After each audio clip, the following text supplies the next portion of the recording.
At ito na nga, magbabakasyon kami sa Mindoro. Kasama ko na ang aking may love someone.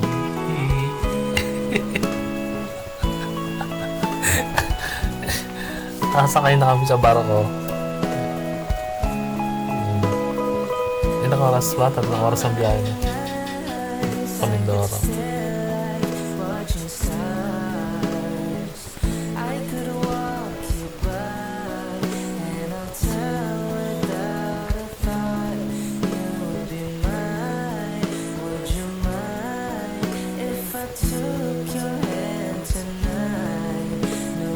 At nakarating na kami sa Occidental Mindoro, sa tabing dagat, ang aming favorite places, ang ating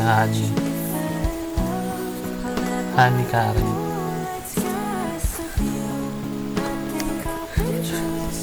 Tuwa siya.